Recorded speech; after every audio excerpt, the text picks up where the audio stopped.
भैया जी, कहीं मैं आपका एक बार फिर स्वागत है। बातचीत के सिलसिले को जोड़ने के लिए एक बार फिर से हाजिर हैं।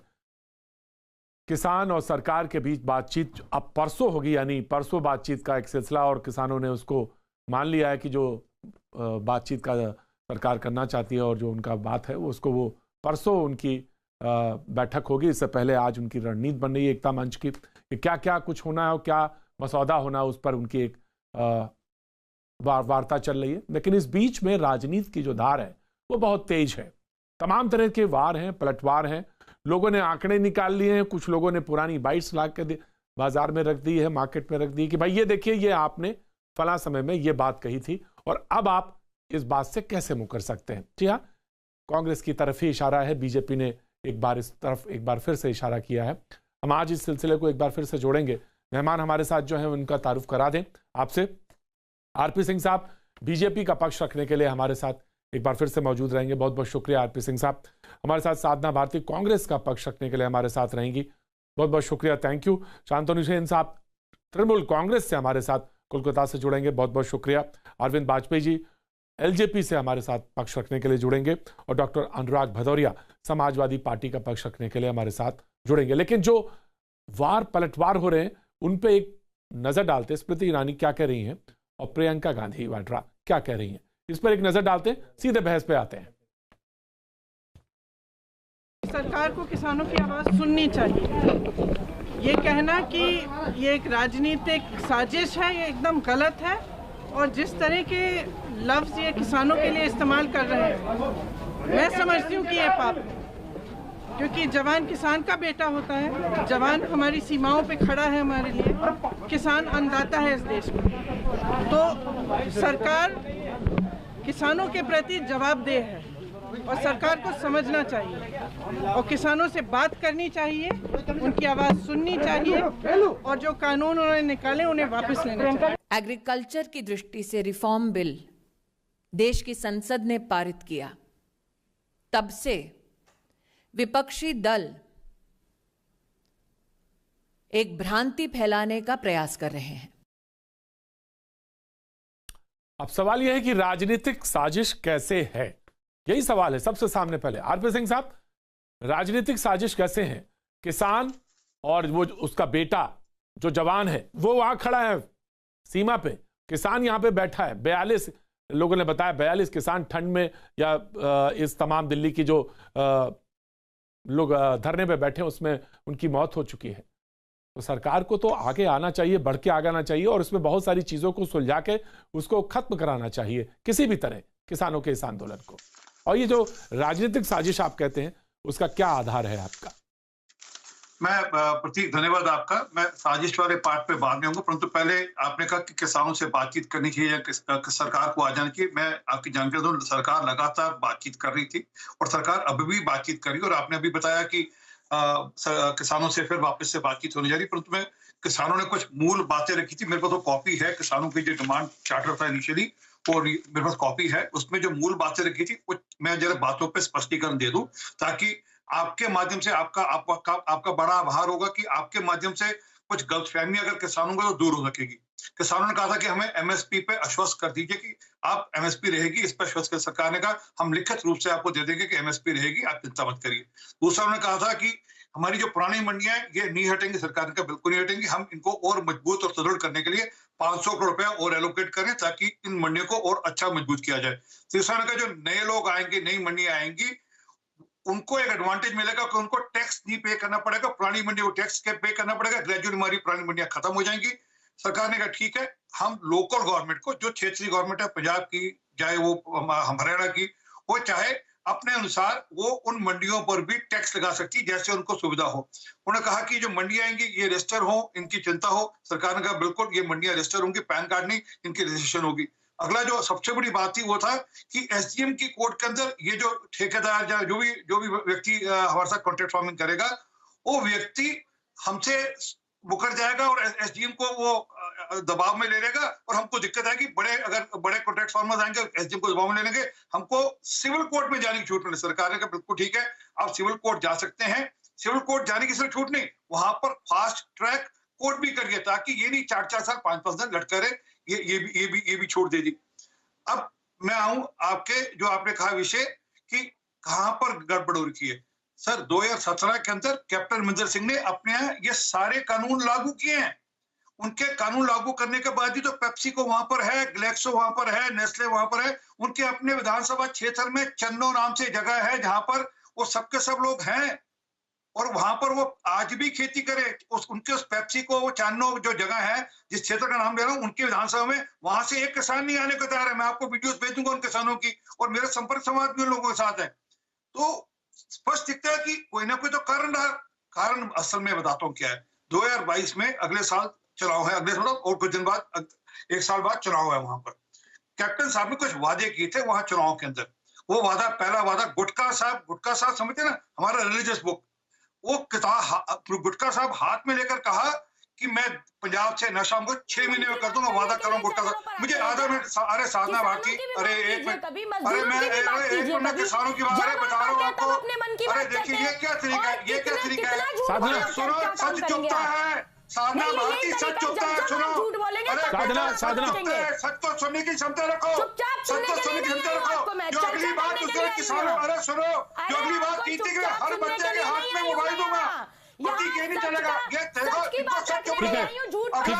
ठीक है, मैं साधना भारती, सुनने की शक्ति रखो। अगली बात बोली थी कि 90,000 प्लीज कंप्लीट, आप सिंह साहब ना प्लीज कंप्लीट करूंगा मैं। वो आरतीयों का कर्जा कब माफ होगा?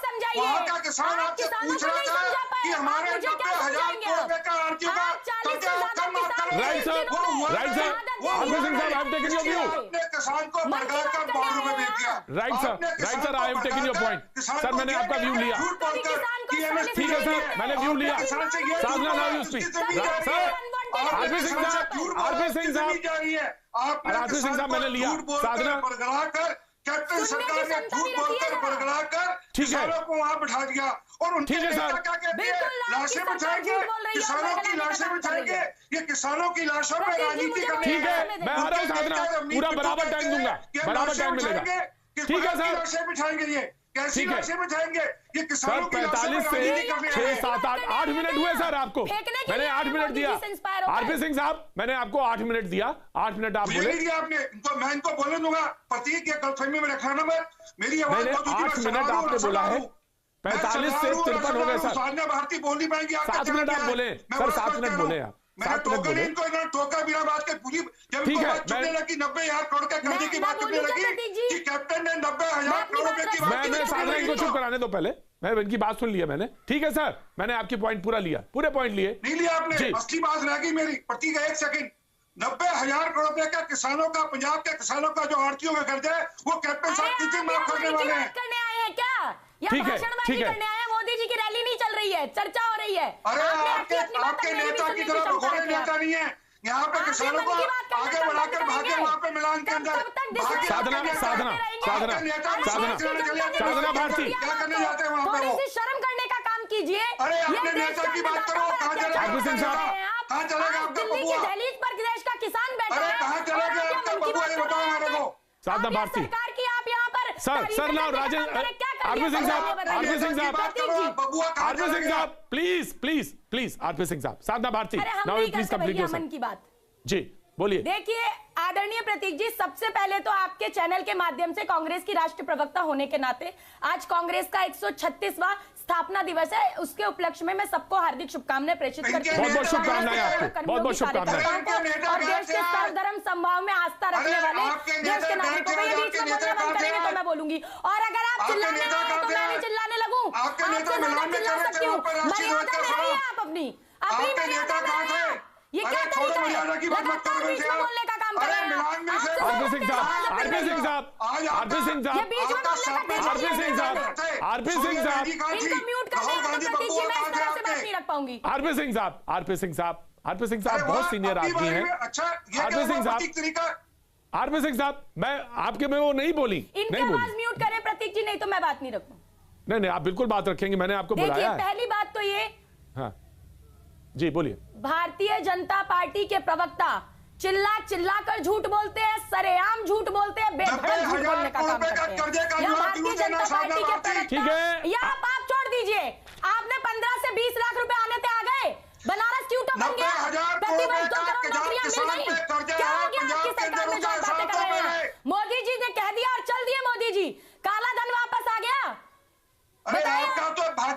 दबाने का काम कम कीजिए। मैं खुद किसान की बेटी हूँ, मैंने खुद 5 साल की उम्र में धरना दिया था, संसद में गिरफ्तारी दी थी। आपकी सरकार भाई देखिए, अगर आप नहीं मेरे पास एक ही चारा है, बस मेरे पास एक ही चारा है। मेरी बेटी हो तो फिर मैं भी किसान हूँ। देखिए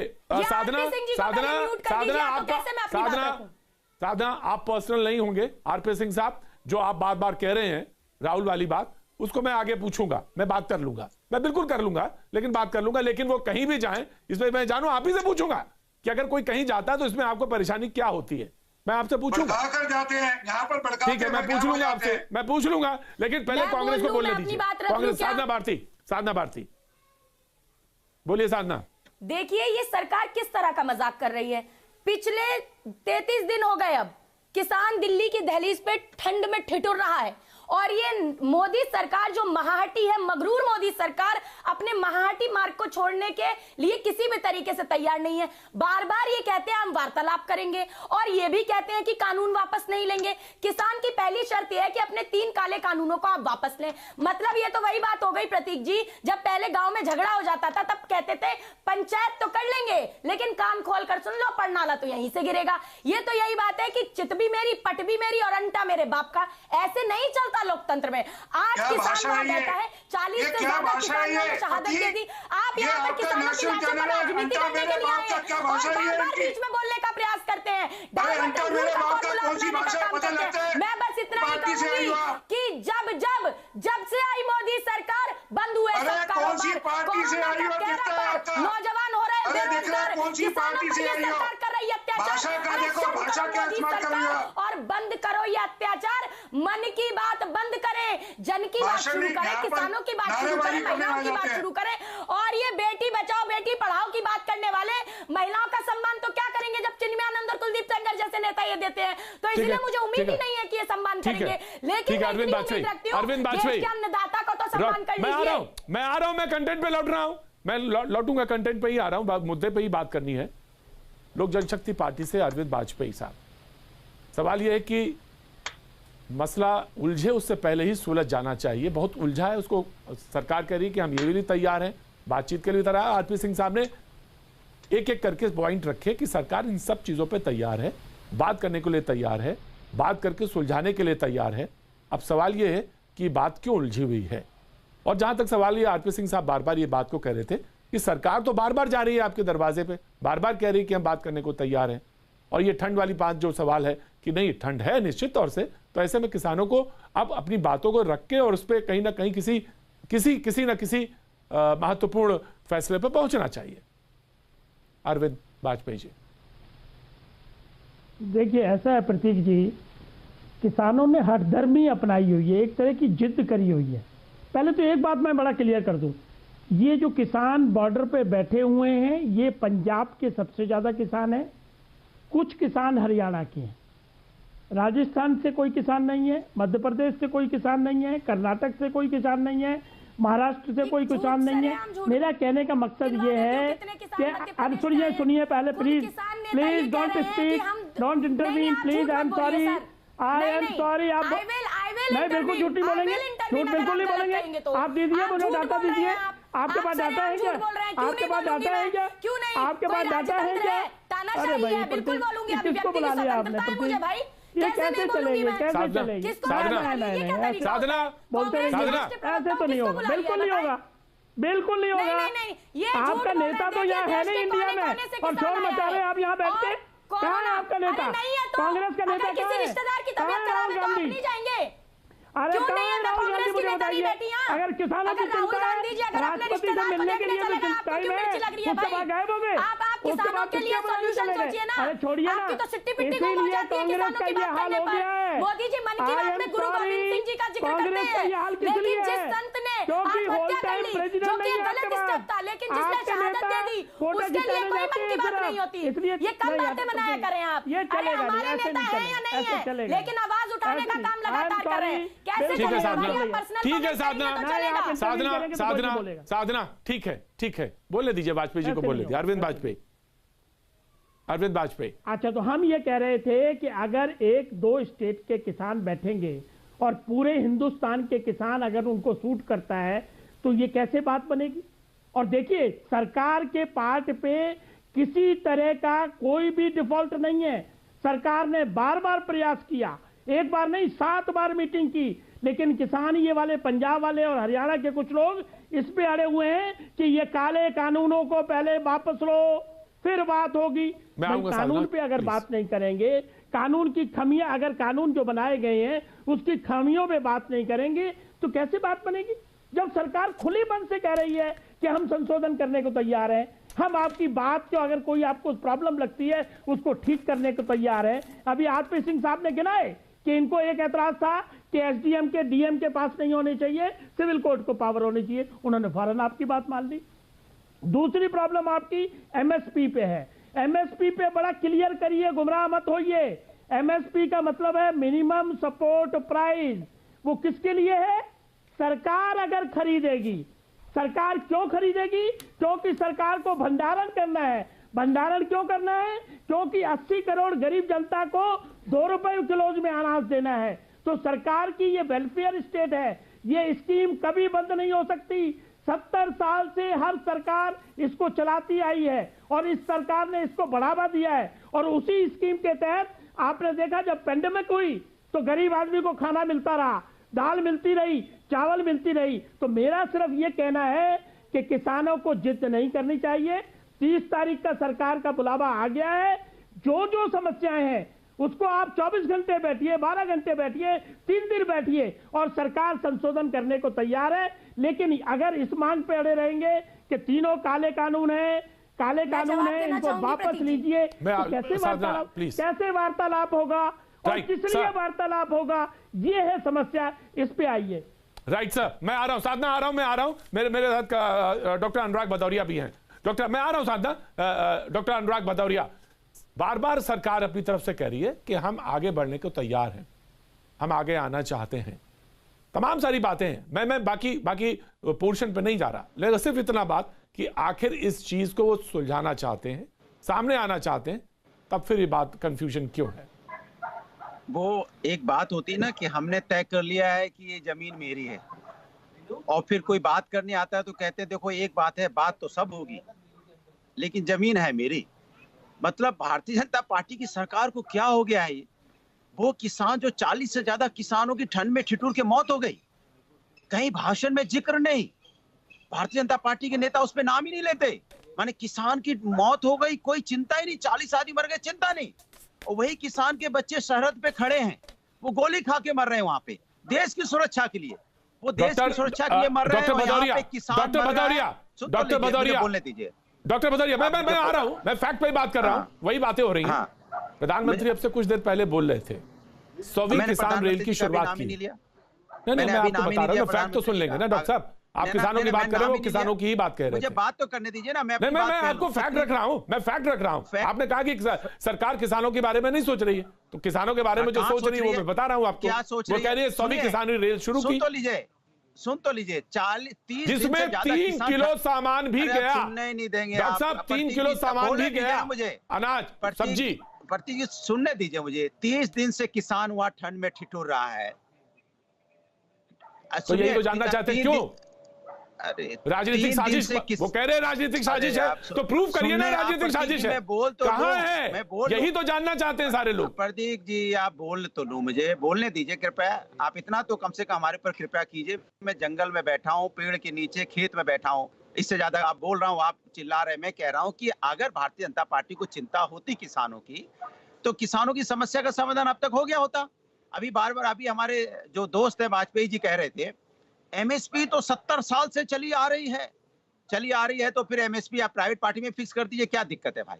अगर आप वहां मंडी में आपने एमएसपी फिक्स की हुई है, तो अगर किसान कहीं भी बेचे, अच्छी बात है, कहीं बेचे, आपने बोला कहीं भी बेचे, और कहीं भी बेचे तो आप एक लाइन और ऐड कर दीजिए, कहीं बेचे लेकिन एमएसपी इतनी उसको किसान को मिलेगी, क्या दिक्कत है?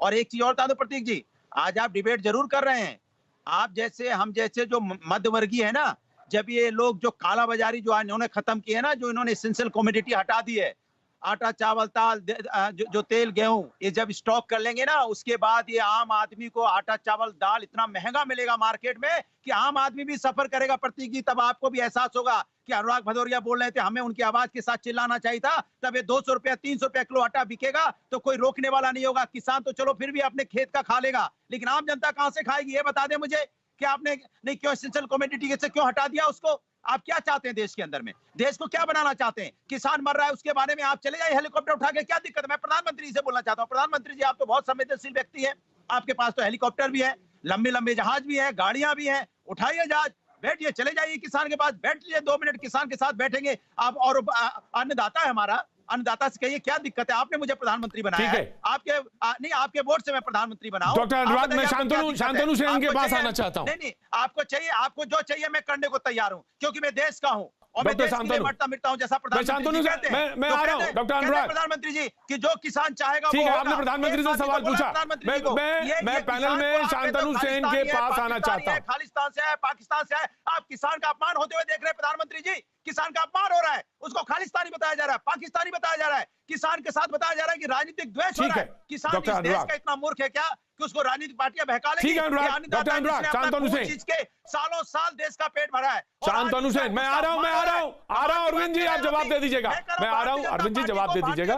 टीएमसी के नेता मौजूद है, हमारी आत्मा है, मान है, सम्मान है। शांतनु से शांतनु ठीक है अनुराग ठीक है। शांतनु जी, शांतनु सवाल ये है सर, दादा सवाल ये है कि आपके यहाँ तो उल्टी बात है। हम यहाँ पे सिंघू बॉर्डर पे बैठे हुए किसान की तो चिंता कर रहे हैं, लेकिन बंगाल में जो किसान है उसके बारे में सीधे सीधे प्रधानमंत्री आपसे कह रहे हैं, क्योंकि आपको वेलफेयर स्कीम नहीं मिल पा रही है वहां के किसानों को।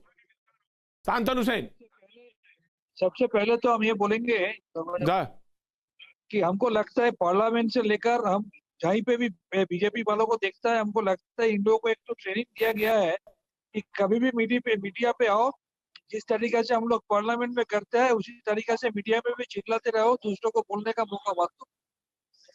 और दूसरी दुख की बात है, एक चाय बेचने वाला जब देश का मुख्य प्रधानमंत्री बन गया ना, अभी वो देश को बेचने में लगे हुए हैं, तो इसका नतीजा ऐसे ही होने वाला है। अब रही बात बंगाल का, एक बात अच्छी तरह जान लीजिए, जब प्रधानमंत्री जी बोला था कि 2022 में फार्मर का इनकम डबल होगा, अभी जो स्टैटिस्टिक्स है इसमें 2029 में डबल होगा। और इसका बहुत दिन पहले ऑलरेडी हमारा बंगाल में फार्मर लोगों का इनकम 3 टाइम्स हो गया, नंबर 1। नंबर 2, हमारा बंगाल में ममता बनर्जी चीफ मिनिस्टर जो प्रोजेक्ट लाई है, उसमें हर एक किसान को हर एक एकड़ ऑफ लैंड में 5000 रुपीज मिलता है, और इसके लिए जो प्रीमियम है वो प्रीमियम भी स्टेट गवर्नमेंट देता है। जबकि नरेंद्र मोदी जी का जो भावताबाजी का जो गुमराह करने वाला प्रोजेक्ट है, उसमें पर एकड़ ऑफ लैंड सिर्फ 1214 रुपया मिलेगा, और ऊपर से प्रीमियम भी किसानों को देना पड़ेगा। हमारा बंगाल में जो स्कीम लाया गया है उसमें एक किसान अगर ना करे गुजर गए तो उसको कंपेंसेशन के लिए 2 लाख रुपया मिलेगा। पीएम का जो प्रोजेक्ट है उसमें कहीं ऐसा नहीं है। मुश्किल ये है कि किसान को मरने दो, मुश्किल ये है किसान को मरने दो। किसान को जाएंगे इलेक्शन करने, किसान को मरने दो। मीडिया का हिम्मत नहीं है कि अच्छा चलिए दूसरी बात आएगी, बंगाल के लोगों को आयुष्मान भारत कब दोगे? लीडर किसी पार्टी बंगाल के किसान को आयुष्मान भारत का लाभ कब दोगे? लेकिन किसान मर रहे, 33 किसान मर गया, उसको मीडिया में लाने का डरा के रखा है। और अगर मीडिया में आप कुछ बोलेंगे तो नरेंद्र मोदी का चमचा लोग जो बैठा है वो चिल्लाने लगेंगे, दूसरे आदमी को बोलने नहीं देंगे। हमको ये बोलना है शांतनु सेन जी उनका बॉडी लैंग्वेज से भी लगता है शांतनु सेन जी नहीं है इस डिसीजन में। शांतनु जी दादा मैं आ रहा हूँ सिंह साहब, आ रहा हूँ आरपी सिंह साहब। मीडिया में आपने तमाम सारी बोल दिया दादा, कोई बात नहीं, आपके पास आप अख्तियार है, आप कुछ भी बोल सकते हैं, आपके पास है, आपको बोलने का अख्तियार है, आप कुछ भी बोलिए, मुझे इस पर कोई नहीं। लेकिन सवाल यह है कि अगर आप 5000 रुपए किसानों को देते हैं, तो अगर किसानों को केंद्र सरकार कुछ देना चाहती है तो आपको बाधा क्यों है? और आरपी सिंह साहब जो सवाल पूछ रहे थे कि आखिर आप आयुष्मान जैसी योजनाएं जो हैं अगर बंगाल में आना चाहती हैं तो आपको क्यों दिक्कत है, क्यों ऐसी परेशानी है? आप दे रहे हैं, अच्छी बात है दादा, मैंने मना नहीं किया कि आप 5000 रुपए देते नहीं, आप देते हैं। लेकिन ये सवाल ये है कि अगर सरकार देना चाहती तो आप उस पर ऑब्जेक्ट क्यों करते हैं? सबसे पहला बात तो यह मीडिया का खिलाफ नहीं बोला, हम मीडिया से सहमत है, हम ये बोलने का कोशिश किया, हम लोग पीटीआई का ठीक है दादा, कोई बात नहीं दादा, मैंने बुरा नहीं माना दादा, बुरा नहीं माना मैंने दादा, बिल्कुल बुरा नहीं माना मैंने, कोई बात नहीं। आपको you have a full power to say anything. Neutral fact अगर कोई भी न्यूट्रल फैक्ट अगर आदमी का सामने लाएगा, इसको डराएगा, इसका हर एक एजेंसी है उसको ये डराएगा, आयुष्मान भारत मीडिया को ये डराएगा। सम्मान निधि किस दिन दोगे? बंगाल के किसान को सम्मान निधि कब तक पहुंचाओगे, कब दोगे? अभी पीएम किसान योजना का जो इंस्टॉलमेंट का बात कर रहा है उसको लेके पब्लिसिटी कर रहा है। सम्मान निधि हम में लोग कब तक आयुष्मान भारत के बारे में देखा था, स्टेट का रेशियो 40% था। देखिए उसका ट्रेनिंग देखिए, काम कीजिए आप लोग, बीजेपी के लिए एक्सक्लूसिव शो कीजिए, आप लोग के डिक्लेयर कर दीजिए कि मीडिया में से बीजेपी का बोलने का किसान बैठा है, वो कह रहा है किसी का सम्मान निधि चाहिए, ये लोग जबरदस्ती दबाने का कोशिश कर रहे हैं पूरा देश को। ऐसे नहीं चलेगा, पूरा देश में ऐसा नहीं चलेगा। आपका दादागिरी, किसान का पूरा देश में आपका दादागिरी ऐसी नहीं चलेगा। किसान मर रहा है, दादागिरी कर रहा है, किसान मर रहा है, किसान मर रहा है, किसान मर रहा है, आपका प्रधानमंत्री पीकॉक को खाना खिला रहा है। ऐसे नहीं चलने वाला है। आप मुझे बताओ, सम्मान निधि कब दोगे किसान को? 70 लाख किसान ऐसे आप लोग नहीं रह सकते, कब तक दोगे? वहाँ का 70 लाख किसान आयुष्मान आरपी सिंह साहब, दादा सवाल तो हम भी पूछ सकते हैं, दादा सवाल तो हम भी पूछ सकते हैं। और सवाल ये है कि आप बीच चौराहे पे दादा सवाल सुनो, दादा शांतनु जी, सवाल तो हम भी पूछ सकते हैं। सवाल ये है कि बीच चौराहे पे पेड़ पे आप एक लाश टांग दो और वो कहो कि कैसे उसने आत्महत्या कर ली, तो ये सवाल क्या नहीं पूछा जाना चाहिए कि एक आदमी आके बीच चौराहे पे आके कैसे आत्महत्या कर ली? सवाल तो ये भी बनता है और सवाल ये पूछा जाना चाहिए, क्यों ना पूछा जाए? उसका रिपोर्ट, उसका पोस्टमार्टम रिपोर्ट देखिए, पुलिस इंक्वायरी रिपोर्ट देखिए। ऑफ कोर्स दादा, अब आप जवाब देते रहिएगा, मैं आपको टाइम दूंगा। भैया जी, कहीं मैं आपका एक बार फिर स्वागत है। बातचीत के सिलसिले को आगे बढ़ाएंगे, सीधे मेहमानों की तरफ रुख करेंगे क्योंकि आज पैनल बड़ा है और बोलने के लिए तमाम सारी चीजें, तमाम सारे बिंदु जिस पे हम एक बार फिर से रुख करेंगे। कांग्रेस के प्रवक्ता बार बार हाथ उठा रही थी, मैं उन्हीं के पास आना चाहता हूं। मैं नहीं आऊंगा, तमाम सारे पॉइंट थे, वाजपेयी जी ने भी कहा राहुल गांधी कहां है, वो आप अगर देना चाहें जवाब तो दें। और मैं आपसे कोई सवाल नहीं पूछ रहा उस पर, लेकिन मैं आपसे एक बात जरूर कहना चाहता हूं, वो ये कि वीर तुम बढ़े चलो, धीर तुम बढ़े चलो, वाटर गन की बौछार हो, गीदड़ भपकी हजार हो, तुम निडर डरो नहीं, तुम निडर डटो नहीं। मेरा सवाल यह नहीं है कि एक दिन पहले ट्वीट करने के बाद राहुल गांधी कहां चले गए, मेरा सवाल यह नहीं है। उनको पूरी आजादी है, वो कहीं जा सकते हैं, आ सकते हैं, जाएं बिल्कुल जाएं। हाँ, ये लोग कह सकते हैं कि प्रतीक ये सवाल क्यों नहीं बनता है कि इल टाइमिंग है, जब देश में तमाम सारे सवाल हो, किसान हो, बैठा हो, तो आपको क्या नहीं पूछना चाहिए एक एंकर की तरह कि ये दिस इज इल टाइमिंग। लेकिन फिर ठीक है कि बीमारी भी है, व्यक्तिगत जीवन भी है, ये एक सवाल का जवाब ये भी है। लेकिन मेरा सवाल ये है कि जब किसान को लेकर आवाज हो तो पार्लियामेंट के अंदर और पार्लियामेंट के बाहर आवाज में डिफरेंस नहीं हो सकता, वो एक ही होगी, बात वो एक ही जैसी होगी, होनी भी चाहिए। और यही मेरा कांग्रेस के प्रवक्ता से सवाल है कि आप पार्लियामेंट के अंदर कुछ और पार के बाहर के कुछ, विपक्ष में हो तो कुछ और जब सत्ता पक्ष में हो तो कुछ, यह नहीं हो सकता। साधना भारती। देखिए, किसानों को लेके कभी भी हमारा मत अलग अलग नहीं रहा। हमने कृषि रिफॉर्म्स की बात हमेशा की, उसके हम पक्षधर शुरू से रहे हैं। भूमि अधिग्रहण का काला बिल ये लोग लेकर आए जब, तब सोनिया गांधी जी सहित कई विपक्षी दलों ने संसद से राष्ट्रपति भवन तक मार्च करके विरोध जताया और हमने सफलता भी पाई इस बिल को वापसी कराने में। अभी एक बार फिर काले कानून को लेकर आए हैं। मैं आदरणीय अरविंद वाजपेयी जी से सम्मान ये बात कहती हूँ, उन्होंने पूछा कौन है ये। देखिए, मैं एक छोटे से किसान परिवार की बेटी हूँ जिसने मात्र 5 साल की उम्र में 13 अगस्त 1999 को संसद भवन पर गिरफ्तारी दी थी किसानों की मांगों का समर्थन करते हुए। मैं वो किसान की बेटी हूं जो किसानों की पीड़ा समझती हूं। मैं उद्योगपति या पूंजीपति की बेटी नहीं हूं, इसलिए गौरवान्वित रूप से कहती हूं किसान की बेटी हूं। साधना आप इसी वजह से इस पैनल पे हैं। मैं आपका सम्मान करता हूं, कांग्रेस सम्मानित पार्टी जिसने आपको यहां भेजा वो सम्मान के हकदार हैं, आपने यहां भेजा। लेकिन आज बहस किसानों की है जिसकी बेटी है उसी फ्रेम की बात कर रहा हूं मैंने सवाल जो कहा उस सवाल को आपने सुना होगा। मैंने उसी सवाल को पूछा है आपसे कि पार्लियामेंट के अंदर और पार्लियामेंट के बाहर विपक्ष में है तब कुछ और, सत्ता पक्ष में है तब कुछ और। सवाल अलग नहीं हो सकता, जवाब अलग नहीं हो सकते। जी साधना। देखिए ये सवाल मुझे लगता है भाजपा पे ज्यादा सूट करेगा। कारण ये क्योंकि अरुण जेटली जी इस बात की खिलाफत शुरू से करते रहे जो कानून इन्होंने बनाया। सुषमा स्वराज जी हमेशा इस बात की खिलाफत करती हैं जो काला कानून ये लेकर आए हैं। दूसरी बात ये, हमने जब अध्यादेश ये लोग लेकर आए, हमने कहा इसे विशेष समिति में भेजिए, इन्होंने नहीं भेजा। राज्यसभा में बिना बहुमत के मैं रोकना चाहूंगा, मैं प्रोड्यूसर से कहूंगा अगर वो बाइट है, अगर मैं राजेश जी से कहूं, राजेश जी अगर वो बाइट है तो चलाई जाए, क्योंकि बहस डिरेल होती है। बाइट हो एकदम उसे टू द पॉइंट, उसी पे बात करेंगे। जी बाइट हो तो निकाल के चलाई जाए। पहले यूपी में मेरा दौरा था और एक किसान ने मुझसे सवाल पूछा, मेरे पास आया और उसने कहा राहुल जी आप एक बात हमें समझाइए, हम आलू बेचते हैं 2 रुपए किलो, मगर जब हमारे बच्चे चिप्स खरीदते हैं तो 10 रुपए का पैकेट आता है, उसमें 1 आलू होता है। और किसान ने मुझसे पूछा आप हमें बताइए ये क्या जादू हो रहा है। और मैंने उन किसानों से पूछा आपको क्या लगता है इसका कारण क्या है।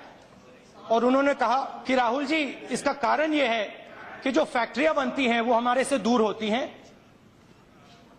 अगर हम डायरेक्टली अपना माल फैक्ट्री में बेच पाते तो जो बीच में से लोग पैसा ले जाते हैं बिचौले, उनको फायदा नहीं होगा और पूरा पैसा हमें मिलेगा। ये फूड पार्क के पीछे सोच थी। और ये एक प्रकार से अमेठी और उत्तर प्रदेश के जो 10-12 जिले हैं उनके मजदूरों की और किसानों की लड़ाई। साधना आप बिल्कुल बोलिए, मैं आप ही को बोलना, आप ही को सुनूंगा। और जहां क्या जिस इलाके की वो बात हो रही है उससे मैं भली बात परिचित हूं, भली बात परिचित हूं। और उस इलाके को मैंने देखा भी है, समझा भी है और जानता भी हूं। वहीं की पैदाइश है उसी जगह की। और जो कहते हैं ना नीड ऑफ द आवर, उस समय वक्त की जो को पुकार है वो यही है कि किसान की स्थिति बदले। अब आप किसान की बेटी, अब आप बोलिए। देखिए किसान, मैं वही कह रही हूँ प्रतीक जी, मैं वही कह रही हूँ, किसान की स्थिति बदलने के लिए तो हम शुरू से कह रहे थे ना। हमने जो अपने मैनिफेस्टो में लिखा वो ये नहीं लिखा था कि 25 लाख करोड़ की उपज खेती का कारोबार हम देश के सबसे अमीर चंद उद्योगपति और धन्ना सेठों के हाथ में दे देंगे। इस सरकार जो भंडारण की बात अभी कर रहे थे अरविंद वाजपेयी जी, मैं उस पर जवाब देना चाह रही थी, इसीलिए मैंने अरविंद वाजपेयी जी से शुरुआत की थी अपने जवाब की। अब मैं ये पूछती हूँ 1943 और 1944 में जिस समय बंगाल में सूखा पड़ा, ईस्ट इंडिया कंपनी के अधिक भंडारण के कारण उस समय 40 लाख से अधिक लोग केवल भूख से मर गए। ये वही फिर से भंडारण का कानून लेकर आए हैं, दोबारा से उसी काले कानून को इन्होंने रिपीट करने का काम किया है। तो सीधी बात हम ये कह रहे हैं कि आप किसानों से पूछकर कानून बनाइए। अगर किसान ये कह रहा है हमें ये वाले कानून पसंद नहीं है, तो आप जबरदस्ती कानूनों को कैसे थोपने का काम कर सकते हैं। पहले तो ये मतलब यही बात हो गई ना, मोदी जी कह रहे हैं लोकतंत्र की लूट है, लूट सको तो लूट, अंतकाल पछताएगा जब प्राण जाएंगे छूट। तो लोकतंत्र में लूट खुली है क्या? पहले मोदी जी ने खुद ही एक नारा लगाया था कि देश नहीं बिकने दूंगा और देश नहीं बिकने दूंगा। आज नारे की बात नहीं साधना, आज नारे की बात नहीं, फैक्ट्स पे बात होगी, फैक्ट्स पे बात होगी। वाजपेयी जी जवाब देंगे, देन बीजेपी, फिर मैं बीजेपी के पास आता हूं। वाजपेयी जी जवाब दीजिए। बादल देवनाथ का स्वागत है, बादल देवनाथ का स्वागत है जी। साधना जी बहुत बढ़िया प्रवक्ता है, बहुत समझदार है, लेकिन ये राजनीति में घुस जाती हैं। अगर जैसे इन्होंने बात की भंडारण की, साधना जी भंडारण में क्या अमेंडमेंट किसान चाहते हैं ये क्यों नहीं बताते? ऐसे नहीं फिर अपना, अरे यार सुनो ना, आप सुनते नहीं हो, आप यही गड़बड़ है आप में। एसेंशियल ये भंडारण एक्ट में क्या संशोधन आपको चाहिए ये किसान क्यों नहीं बताते हैं? आप क्यों नहीं बताती हैं ये? आप तो सिर्फ ये कह रहे हैं कि तीनों कानून खत्म कर दो। हम तो कह रहे हैं पूरा कानून त्रुटिपूर्ण है, इसको वापस कर लो ना भाई। पूरा कानून त्रुटिपूर्ण है, वापस कर लो। आपने एसेंशियल कमोडिटी एक्ट में, आपने एसेंशियल कमोडिटी एक्ट में आपने लैंड एक्विजिशन का उदाहरण दिया, लैंड एक्विजिशन से कोर्ट जानने वाला अधिकार छीन लिया। साधना सुनोगे नहीं तो कैसे डिबेट करोगे? आपने पूछा, मैं बता रही हूं। अच्छी डिबेट का तरीका ये तो सुनो फिर जवाब दो। आप तो बीच बीच में बोलोगे तो नहीं होगा। मैं ये कह रहा हूँ कि भंडारण एक्ट में आपको, अरे रुको तो सही, तो सुनो, आप सुनो। मैं ये कह रहा हूँ नंबर 1 भंडारण एक्ट में क्या संशोधन चाहिए, ये 30 तारीख को जो मीटिंग है किसान उसमें जाके उस पर डिबेट करें। नंबर 1, ये ना कहें कि हम तीनों कानून वापस चाहिए। नंबर 2, आप ये बताइए कि एमएसपी में कहां गड़बड़ है, उसको ठीक कराइए सरकार। कैसे हो सकते हैं बताइए, मुझे बताइए क्या क्या कमी है। चलिए एसेंशियल कमोडिटी एक्ट में बताइए क्या क्या कमी है। नंबर 1 में गिनने को तैयार है। बोलिए नंबर 1, साधना बोलिए ना नंबर 1। अरे कमियां गिनाइए, आप कमियां गिनाइए। नंबर 2 छोड़िए, सारे नंबर ही आपको नहीं मालूम। देखिए पूंजीपतियों को नमन और किसानों का दमन नहीं चलेगा अरविंद जी इस देश में। ये देश कमी नंबर 1, साधना लॉजिक के साथ हम ठीक है, सुनिए नंबर 2 कमी, नंबर 3 कमी, नंबर 4 कमी, तब तो हम आगे चले ना। देखिए गड़बड़ कहाँ हो रही है। सरकार की नीयत साफ है, सरकार किसानों के साथ है, सरकार किसानों का भला चाहती है, सरकार संशोधन भी करने को तैयार है, सरकार संशोधन करने को भी तैयार है, लेकिन आप लोग अपनी बात ही नहीं रख पा रहे हो। देखिए आप लोग अगर बात नहीं रख पाएंगे तो इसका हल कैसे निकलेगा। सर्दी के आप, ये आपकी भी जिम्मेवारी है कि आप उनको गुमराह न करें, उनको सही दिशा दें कि सरकार नीयत साफ है, वो संशोधन करने को तैयार है, जायज बात को जायज कहने को तैयार है और गलत बात को सरकार नहीं मानने को तैयार है। तो आपका फर्ज नहीं बनता, ये कांग्रेस का ये फर्ज नहीं बनता कि उनको जाके समझाए। आप उल्टा गुमराह कर रहे हैं। आप नेता चले गए घूमने, आप यहाँ पूरी जान लगा रहे हो, लेकिन ठीक है वाजपेयी जी। अनुराग भदौरिया देन बीजेपी। अनुराग भदौरिया बार बार अभी हमारे मित्र वाजपेयी जी और भारतीय जनता पार्टी के प्रवक्ता, मैं बार बार एक सवाल पूछ रहा हूँ उसका जवाब नहीं देते, भाग जाते हैं। जैसे होता है ना, जैसे कि कोई सवाल पूछो और एकदम भाग खड़े होते हैं। मैं कह रहा हूँ कि आपसे बार बार एक ही सवाल पूछ रहा हूँ कि भाई एमएसपी आप बाहर फिक्स क्यों नहीं कर रहे हो भाई? आप किन धन्ना सेठों का डर है क्या आपको, या पूंजीपतियों का डर लग गया आपको कि आप एमएसपी बाहर फिक्स नहीं कर पा रहे हो? क्या दिक्कत है, मैं ये जानना चाहता हूँ। सभी तो ये कह रहे थे, बार बार आप एग्जांपल देते हो। नहीं, स्टैंडिंग कमेटी में तो आदरणीय नेताजी भी थे, पार्लियामेंट में भी नेताजी थे। क्या उन्होंने बोला था कि एमएसपी मत फिक्स कीजिए? क्या जब बाहर किसान बेचेगा मंडी के बाहर, क्या बीएसएनएल की हालत क्या हुई पता है आपको? बीएसएनएल की हालत यही हुई जब जियो एयरटेल लेके आए थे और बीएसएनएल को बोला था बीएसएनएल बंद नहीं होगा, बीएसएनएल चलेगा। लास्ट में जियो और एयरटेल सबने खरीद लिया सस्ता। बाद में आजकल क्या हालत है, कितना महंगा एयरटेल जियो हो गया और आज बीएसएनएल बंद हो गया। और प्रतीक जी जान के आश्चर्य होगा, बीएसएनएल के पास में 3G का लाइसेंस है और वाजपेयी जो मोबाइल लेके बैठे उसमें 4G है। सोचिए आप, यही हालत होगी मंडी की। मंडी तो जाएगी बंद। डॉक्टर अनुराग भदौरिया क्या होगा, दाम में बेचेंगे आप। डॉक्टर अनुराग भदौरिया, आप समझदार आदमी हो। हाँ, आप समझदार आदमी हो, आपको कैसे हम बांध देंगे कि आप इतने का खरीदो? किसी इंडिविजुअल नहीं, एक बात बताइए, अरे सुनिए ना, किसी इंडिविजुअल को आप कैसे बांध दोगे कि आप इतने का खरीदिए? सरकार अपने आप को तो बांध सकती है, सरकार अनुराग भदौरिया को बांध सकती है क्या?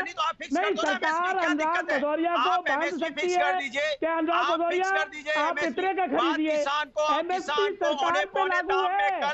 आपने देखा नहीं, धान उत्तर प्रदेश के अंदर में धान 1700 रुपए का धान 1000 रुपए में बिका, क्योंकि मंडी में नहीं था कोई। अनुराग भदौरिया, किसान के लिए बेहतर क्या होगा? ये किसान को सोचने का मौका मिलेगा। अरे भैया, किसान को सोचने का मौका कब देंगे? ये 7 साल हो गए, इन्होंने कहा था डबल इनकम कर देंगे, 7 साल तक नहीं, अगर नहीं उनको मौका दिया तो आप क्या देंगे? 2 करोड़ रोजगार देने की बात की, क्या मिल गया क्या? ये इस भ्रम या मुगालते में मत रहिएगा, ये इस भ्रम या मुगालते में न रहिएगा कि किसान को कुछ मालूम नहीं है। किसान को सोचने का मौका दीजिए, वो जानता है कि कौन सी फसल उसे कब कहां बोनी है। बीजेपी के प्रवक्ता, ऑफकोर्स राइट, मैं आ रहा भदौरिया जी, बीजेपी के प्रवक्ता सवाल जवाब देंगे। डॉक्टर अनुराग भदौरिया ने कुछ सवाल पूछे, उनका जवाब दीजिए। एमएसपी को लेकर उनको बहुत आपत्तियां हैं। राइट सर, डॉक्टर अनुराग भदौरिया के सवालों का जवाब देंगे।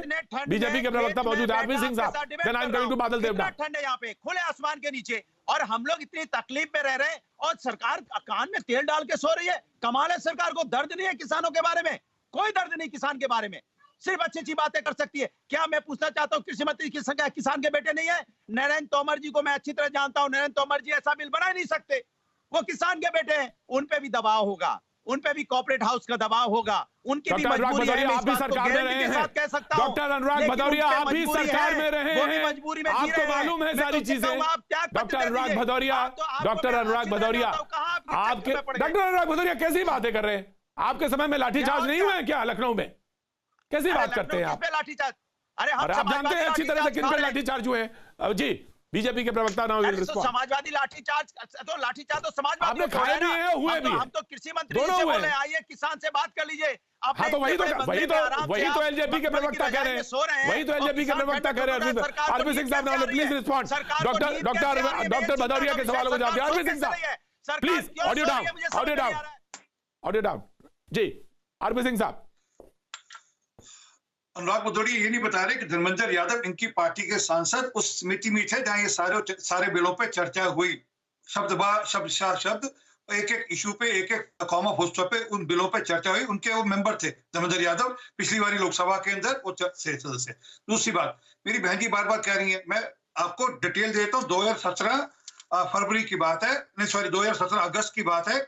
वहां पर अमेंडमेंट लाया जाता है पंजाब के अंदर, एपीएमसी एक्ट के अंदर भी, और मार्केट ये जो भंडारण की बात करी है उसमें कहा जाता है सेक्शन 7 में मार्केट यार्ड्स खुलेंगे, सेक्शन 7C में कहा जाता है seasonal market yard, section 7B में स्पेशल मार्केट यार्ड। हाँ, सेक्शन 7C क्लॉज ए में, अरे दोस्त देखो मैंने ठोका नहीं आपको, किसी को हिम्मत सुनो, सुनने की हिम्मत होती नहीं आप में, सुनने की। अरे मैं आपको ठोका नहीं, मैं आपको 10 सवाल पूछ सकता था। अरे 10 सवाल पूछा था, तुम्हारा नेता वहां क्या करता था, तुम्हारा नेता धर्मेंद्र यादव क्या कर रहा था वहां पर पार्लियामेंट्री कमेटी में? कैप्टन अमरिंदर सिंह ने क्यों ये सारे बिल वहां पे पंजाब में पास किए हैं? कैप्टन अमरिंदर सिंह क्या, कैप्टन अमरिंदर सिंह पेप्सी को किसको लेकर गया? हमने करके पेप्सी को।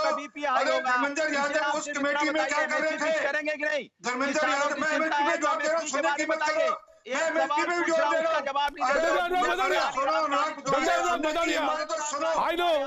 डॉक्टर अनुराग भदौरिया, मुझे मालूम है ठंड है, मुझे मालूम है ठंड है, लेकिन सुनिए तो, प्लीज सुनिए। सब चुपते हैं।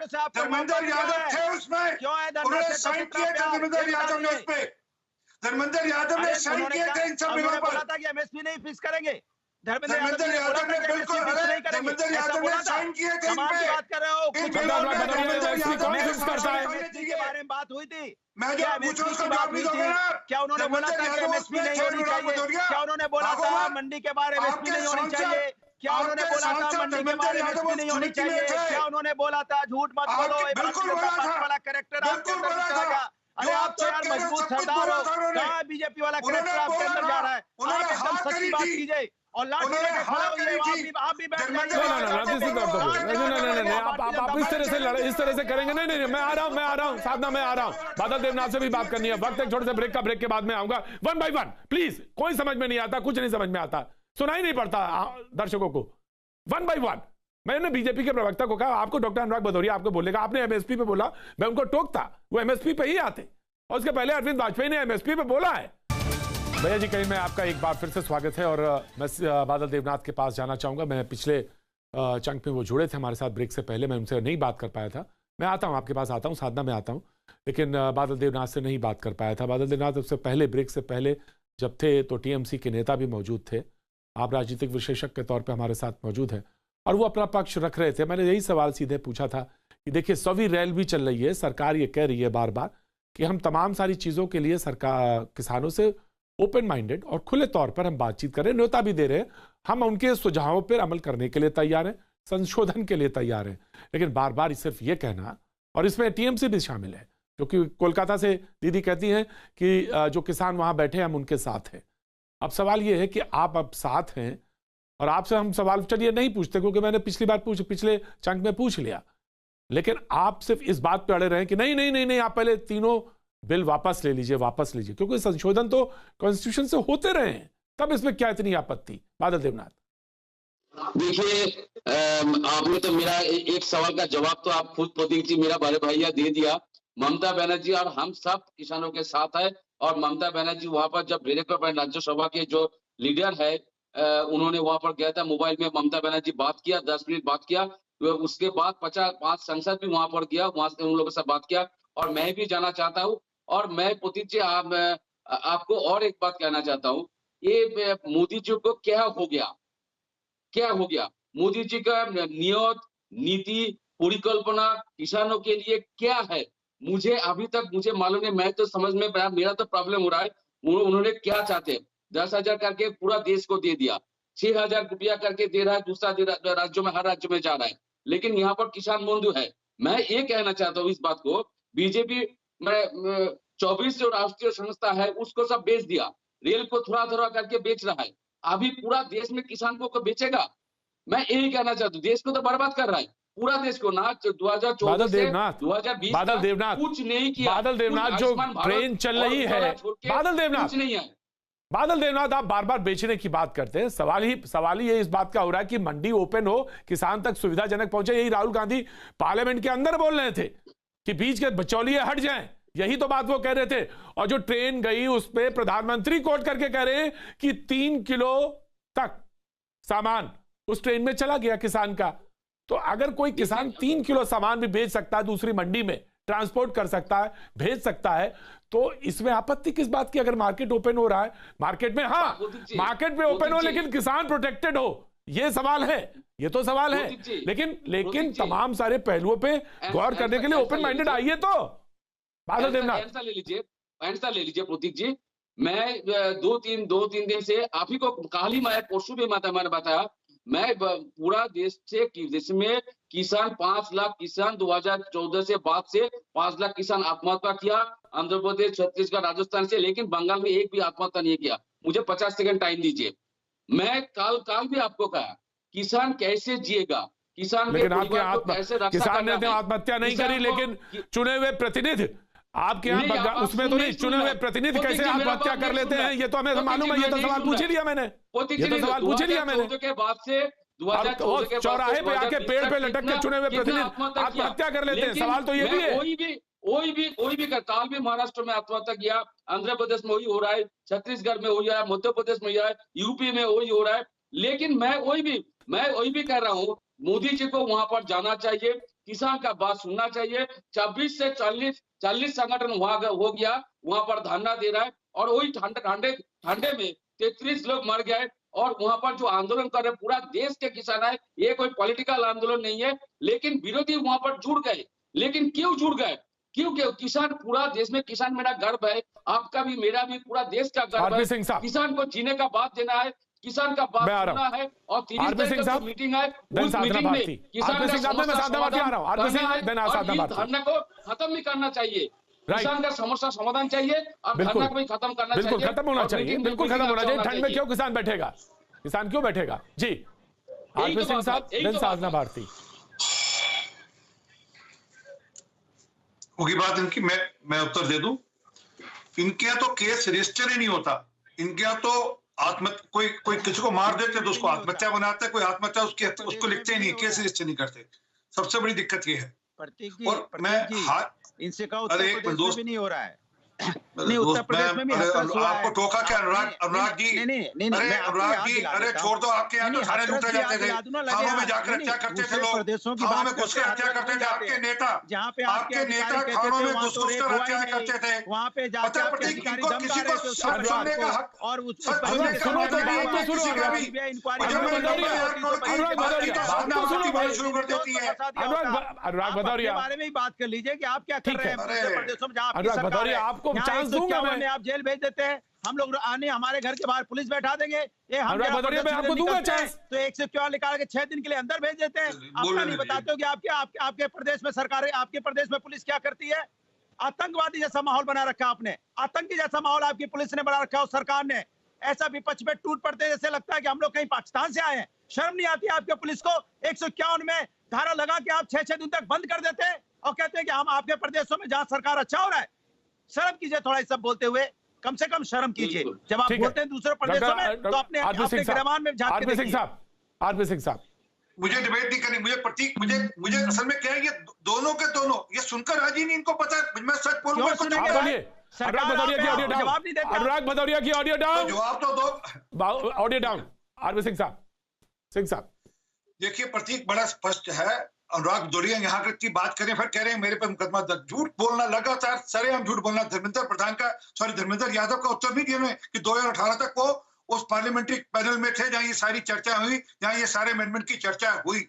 और सुनिए, मैं जो वापस कह रहा हूं, मेरी बहन, मेरी बिटिया वो 90,000 करोड़ रुपए की बात नहीं करती जो कैप्टन साहब ने कहा।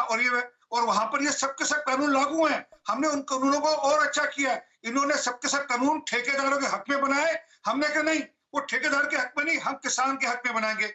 इन्होंने कभी ने कहा कि कल ठेकेदार वहां से निकल जाएगा तो उसका जुर्माना किसान को बनेगा। ना ना ना ना, ठेकेदार भरेगा उसका जुर्माना, किसान को उसका जुर्माना नहीं भरना पड़ेगा।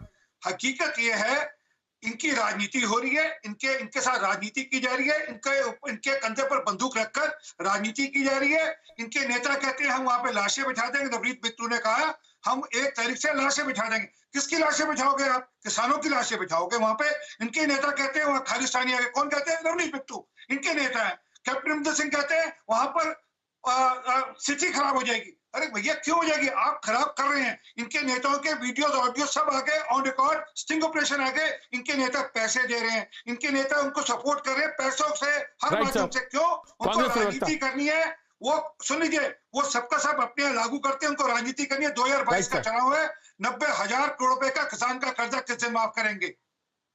Right sir. साधना भारती देखिए, सबसे पहले जी आरपी सिंह जी, सबसे पहले तो आप अगर लॉजिक पे बात करें तो आप बार बार पूछ रहे हैं ये समिति वो समिति, ये मैनिफेस्टो वो मैनिफेस्टो। इसमें समय जाया करने से बेहतर आप ये बता दें कि मार्च 2011 में मोदी जी ने working group of consumer affairs के अध्यक्ष रहते हुए तत्कालीन प्रधानमंत्री मनमोहन सिंह जी को रिपोर्ट सौंपी थी। पेज नंबर 19 में खुद एमएसपी की गारंटी की मांग की थी, और आज आप किसान को नासमझ बता रहे हैं। तो तब क्या मोदी जी ने, पहले सुन लेना फिर बताइएगा उत्तर, तब क्या मोदी जी नासमझ थे? दूसरी बात नहीं, 2000 पहले पूछने तो दो भाई, पूछने तो दो भाई। पहले 2015 में सुप्रीम कोर्ट में आपने हलफनामा दिया कि किसानों की लागत का 1.5 गुना नहीं दे सकते, और अब मोदी जी मन की बात में कह रहे हैं, मन की बात में कहते हैं 1.5 गुना दे रहे हैं। तो हलफनामे में झूठ बोला कि अभी झूठ बोला? आप कहते हैं तीनों बिल, तीनों कानून, गंगा जल, तो तब झूठ बोला था हलफनामे में, तब झूठ बोला था हलफनामे में क्या? और वर्तिका सिंह ने जो इंटरनेशनल शूटर है, 1 करोड़ की रिश्वत का आरोप लगाया है। तो ये बताइए आप अपने नेताओं पर एक्शन कब लेंगे? राहुल गांधी ने स्मृति ईरानी ने जो 1 करोड़ रुपए की तथाकथित रिश्वत की बात चल रही है। RP Singh sahab please respond करिए। साधना भारती ने सवाल पूछा, साधना भारती ने सवाल पूछा, आरपी सिंह साहब जवाब देना चाहते हैं। जी पूछ लीजिए। तुम बड़े चलो, मैं तो मिलान चला। किसान तुम बड़े चलो, मैं तो थाईलैंड चला। अरे जब से किसान तुम बड़े चलो, मैं तो न्यूयॉर्क चला। नहीं, अत्याचार, शर्म करो मोदी सरकार, बंद करो ये जुमलेबाजी आप अपनी। बड़े चलो, मिलान चला। ये कविताएं पाठ करने आए हैं, बस किसान बढ़ेंगे तब जवाब देंगे। Singh sahab please serious debate. साधना ने कुछ सवाल पूछे। पंजाब में कैप्टन अमरिंदर सिंह कौन सा धंधा सेट से मिला है बता दीजिए, मैं भेजूं आपको अम्बानी के सामने खिलवाते हुए वीडियो। हमने बनाएंगे कानून, हमने मैं भेजूं आपके सामने, मैं आपके सामने वीडियो भेजूं अम्बानी के सामने खिलवा रहे थे कैप्टन साहब। पाकी बंद करो, ये जुमलेबाजी बंद करो। आपको वीडियो आरपी सिंह साहब कुछ सवाल पूछे उन्होंने, आप जवाब देना चाहें तो दे जवाब। आरपी सिंह साहब जी धन्यवाद। मैं बड़ा स्पष्ट कह रहा हूं, अगर एमएसपी आप बाहर लागू करेंगे, ध्यान से सुनना, एमएसपी अगर बाहर लागू करोगे तो उसमें किसान का नुकसान होगा, क्योंकि जो भी ठेकेदार आज भी कोई एमएसपी पे फसल खरीदता नहीं, क्योंकि इसमें नमी होती है या गड़बड़ होती है तो कहता है हम नहीं खरीदेंगे, आप लाओ नहीं लाओ। क्योंकि अरे आपको ठोका नहीं ना, अब ये जो बोलती नहीं ना, ये दिक्कत है। अब ये बड़े चलो, मैं तो मिनिमम सपोर्ट प्राइस, न्यूनतम समर्थन मूल्य, अरे ये बंद करो जुमलेबाजी भाई, अरे बंद करो जुमलेबाजी। अरे राम तेरी गंगा मैली हो गई मोदी सरकार के पास धोते। अरविंद वाजपेयी जी, जागता रहा, इटली भागा। अरे कैसे बढ़ेगा किसान भाई?